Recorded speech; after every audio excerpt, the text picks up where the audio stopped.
آپ حج پہ نہیں ہیں ان ایام میں، تو ان الصلاۃ کانت علی المؤمنین کتابا موقوتا، وقت مقررہ میں نماز پڑھیں۔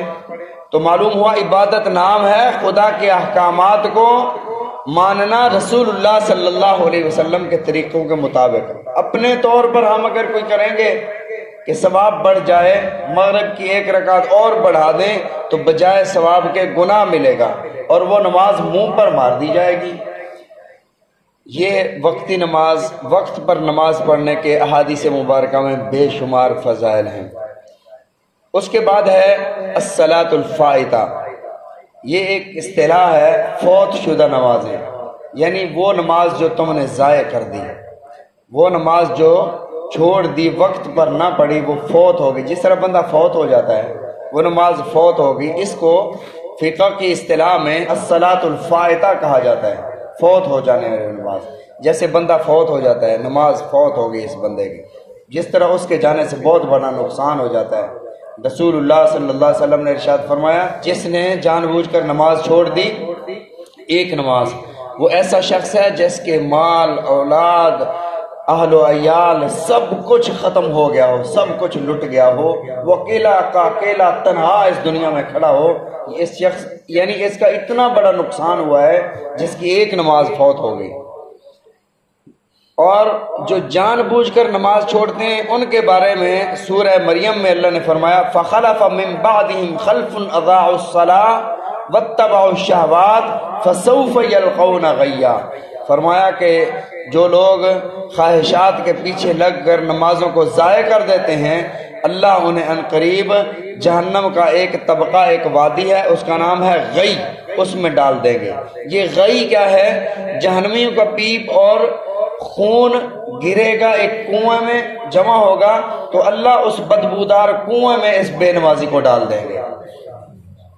اور فرمایا کہ فویل للمصلین، ہلاکت ہے ان بے نمازیوں کے لیے، ان نمازیوں کے لیے جو نماز تو پڑھتے ہیں لیکن آئی گئی نماز پڑھ لیتے ہیں، جب جی چاہا پڑھ لیا، جب جی نہ چاہا نہ پڑھا، وقت ہو گیا ہے لیکن بندہ کہتا ہے ابھی تو میں یہ کام کر رہا ہوں بعد میں پڑھوں گا، ابھی میرے کپڑے ناپاک ہیں بعد میں، بھی کپڑے پاک گھر میں موجود ہیں نا، وقت ہو گیا فوراً کپڑے بدل کر نماز پڑھو۔ وقت بے وقت نماز پڑھنا، جب دل میں آئے پڑھ لینا، نہ دل میں آئے نہ جی کرے تو نہ پڑھنا، آئی گئی نماز پڑھ لینا۔ فرمایا ان کے لیے ہلاکت ہے، الذین هم عن صلاتهم ساہون، یہ وہ لوگ ہیں جو نمازیوں میں سستی کر جاتے ہیں۔ اور سستی کرنے والوں کا اتنا بڑا ہلاکت ہے تو چھوڑنے والوں کے لیے کیا ہوگا؟ الصلاۃ الفائدہ، ان کو بھی اگر کسی انسان کی نمازیں قضا ہو گئی ہیں، پتہ نہیں ہے کہ کتنی نمازیں قضا ہو گئی ہیں، نماز قضا ہو گئی تو یہ نماز قرض ہے، جس طرح قرض ہوتا ہے نا کسی پر، یہ قرض ادا کرنا ضروری ہے۔ یہ نہیں ہے کہ اب ہم نے سچی توبہ کر لی، پچھلا رہنے دو، آگے ہم نئے سرے سے نمازیں شروع کریں گے۔ پچھلا قرضہ، جس طرح انسان کوئی توبہ کرے تو قرض تو معاف نہیں ہوتا نا، تو نماز قرض ہے، پچھلی ساری نمازیں پڑھنا پڑیں گی۔ اب پتہ نہیں ہے انسان کو، سال میں تقریباً 150 نماز ہے اور 360 اور ملا لو وتر کی جو نماز ہے، یہ بھی فرض ہے۔ اگر کوئی بندہ، یہ فرض بہی مانا کہ یہ اس کی بھی قضا ہے، ویسے واجب ہے، فرض اس وجہ سے ہے کہ ادا کے لحاظ سے فرض ہے، عقیدے کے لحاظ سے اگر کوئی اس کا انکار کر دے تو کافر نہیں ہوتا، باقی نمازوں کا انکار کر دینے والا کافر ہو جاتا ہے۔ اتنا سا تھوڑا سا فرق ہے، ادا کے حساب سے ساری برابر ہیں، یہ 6 نمازیں بن جاتی ہیں۔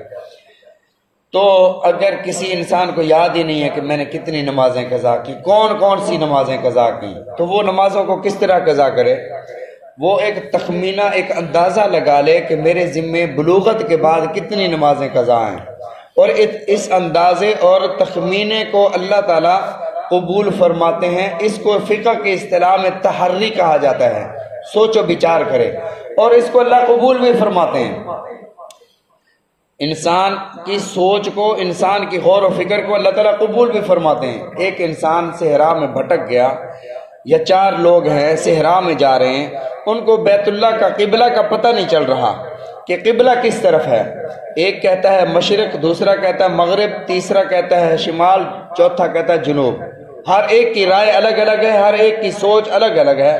اب شریعت کہتی ہے کہ جس کا دل جس طرف زیادہ مائل ہے، جس کو وہ زیادہ راجح سمجھتا ہے، اسی طرف وہ منہ کر کے نماز پڑھے تو اللہ قبول فرمائیں گے۔